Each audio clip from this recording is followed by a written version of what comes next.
Ang video ito para sa inyo to guys, kaya panoorin nyo ito hanggang dulo. Sundan nyo lamang ang step by step para makukuha nyo rin ito ang ituturo ko sa inyo guys. Tara, punta na tayo sa CapCut.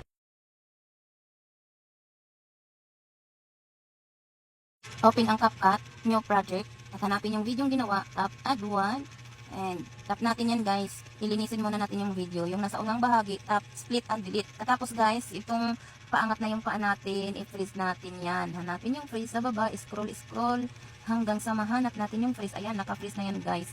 Tapos, itong pangalawang clips natin, yung pagkalipat natin sa kabila guys, yung pagtaas ng paa, pagkatalon natin, nasa taas na yung ating paa guys. Hanapin natin yung freeze naman sa baba. I-freeze natin ulit yan. Scroll lang natin sa baba para mahanap natin yung tools. Ayan, naka-freeze na yan siya guys. Tapos, yung sumunod na empty background, hanapin naman natin ulit yung freeze sa baba. Scroll lang natin guys. Bali, pangatlong freeze na natin yan. Yan, naka-freeze na yan siya. And then yung sobra, i-delete na natin yan guys, hindi na kailangan. And yung CapCut na logo, huwag kalimutang i-delete guys. Ayan, dito na tayo sa ating video guys na ginawang freeze. May tatlong freeze na tayo dyan guys.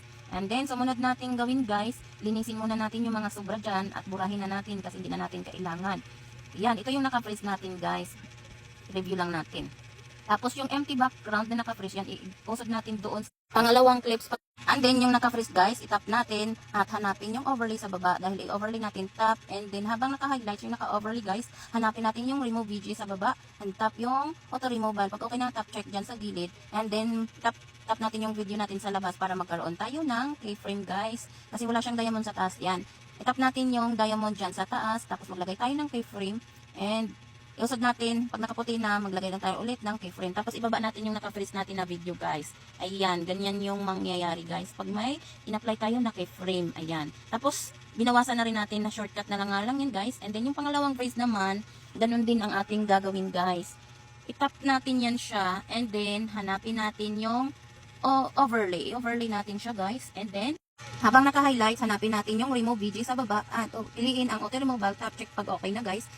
Ayan, okay na yan siya guys. At maglagay naman tayo ulit ng diamond. Itap natin yung video sa labas para magkaroon tayo ng keyframe guys.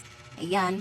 Iusad natin yung video nating pangalawa, yung yung naka-freeze.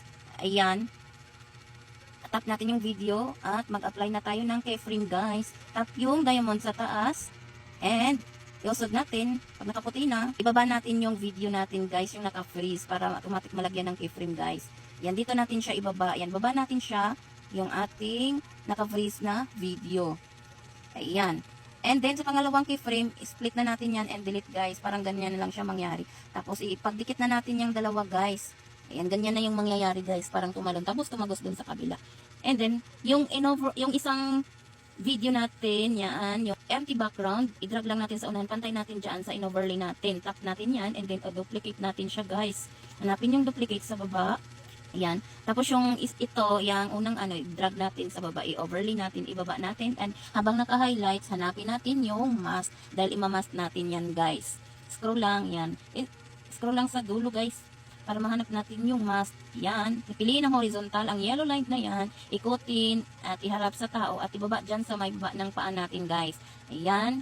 And pagkatapos guys, i-adjust natin yung feather, piliin lang natin yung 20. Yan, para hindi mahalata yung guhit. Pero nakakadepende rin yan sa brightness ng iyong cellphone. Hindi porket na inilagay ko sa 20 ay 20 na rin. I-adjust nyo rin yung liwanag ng nyo guys, video. Kasi nakadepende yan sa inyong video. Ayan, try natin guys.